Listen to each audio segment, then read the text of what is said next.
Ang budget ng Pilipinas ay hawak lang ng dalawang tao. Hawak lang siya ni Congressman Zaldico at ni Congressman Martin Romualdez. Yan ang katotohanan. Halimbawa ko dito, medyo mahaba ito, kaya pagpasensyahan mo. Ang halimbawa ko dito, sa DepEd muna tayo. Sa Department of Education, noong taong 2023, merong 5 billion na inapprove para sa classroom construction. Nagulat ako kasi merong mga lumapit na miyembro ng House na humihingi. Hinihingi nila yung 5 billion, parte ng 5 billion na budget. Wala kasi akong experience sa ganyan. At saka ang pagkakaintindi ko, pag inapprove na yan ng Office of the President, ibibigay na yan, pagdediretso na yon sa approval at trabaho ng Department of Education sa construction ng mga classroom. Nagulat ako, may humingi.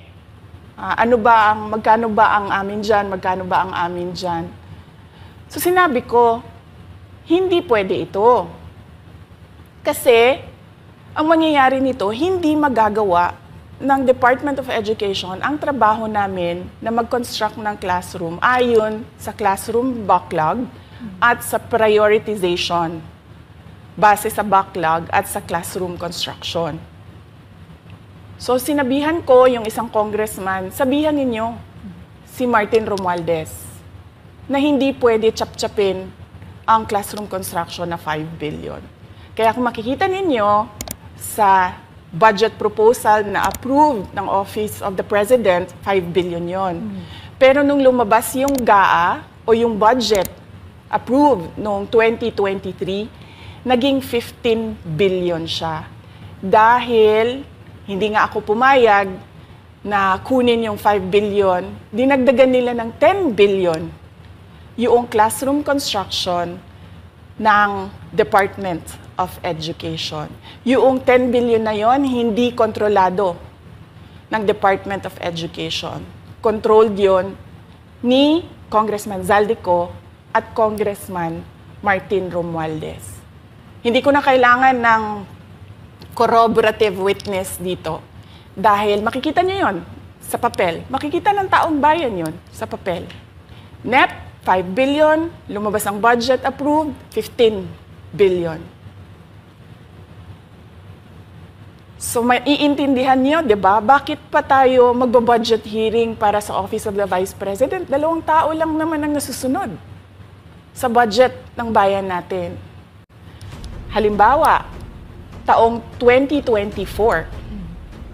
Kung makikita niyo, ang approved na budget ng Office of the President para sa classroom construction ay 19 billion.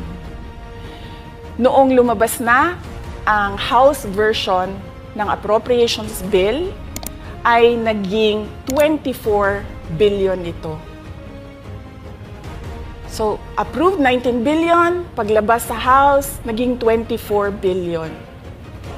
At doon sa 24 billion na yon, kung hahanapin mo sa papel, kinuha nila ang 5 billion ng repairs ng classrooms at nilagay nila doon sa 19 billion para maging 24 billion siya. So ang naiwan sa repairs, sa kawawang mga classroom, ay 1 billion. Kaya makikita nyo, sa papel, nandyan yan. Naging 24 billion.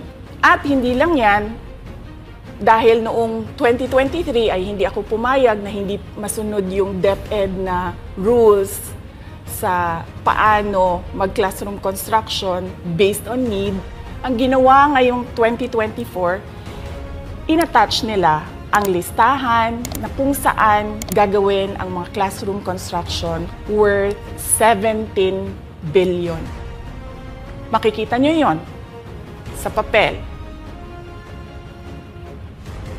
Pagdating namin sa Senate, nakita yun ng mga senador. Tinanong nila ang Department of Education, totoo ba o hindi totoo na galing sa inyo ang listahan ng 17 billion ng mga classroom construction. So sabi namin sa mga senador, hindi totoo. Hindi namin magagawa yung trabaho namin. Hindi natin masosolve ang classroom backlog kung ganito ang nangyayari. Pwede ba ninyo kaming tulungan? Yung mga senador naman, very helpful sila. Oo, tulungan namin kayo. Kaya nga kung makikita ninyo sa interpellation ng isang senador doon sa budget hearing sa Senate, tinanong niya diretso, galing ba sa DepEd ang listahan ng 17 billion? Galing ba sa DepEd ang listahan na inattach doon sa House version? Sinabi namin hindi. Hindi galing sa amin yan. On record yon. Makikita nyo sa mga videos, balikan nyo yung mga videos. Makikita nyo. Yes, my concern, Madam Chair, Mr. President, under the GAB, I observed that there was an increase in the budget for the construction of new classrooms from 19.6 billion to 24.6 billion. However, this is my concern, which you mentioned earlier, that the repairs and rehabilitation of classrooms was decreased from 6.5 billion to 1.5 billion. I also have information, Madam Chair, Mr. President, that 24.6 billion allocated under the GAB, but only 9.8 billion from the allocation is left to the discretion of DepEd. Kaya hindi ko na kailangan ng witness kasi makikita nyo sa papel. Tapos dumating ang BICAM, walang nangyari dahil ang nasusunod doon ay si Congressman Zaldico at si Congressman Martin Romualdez.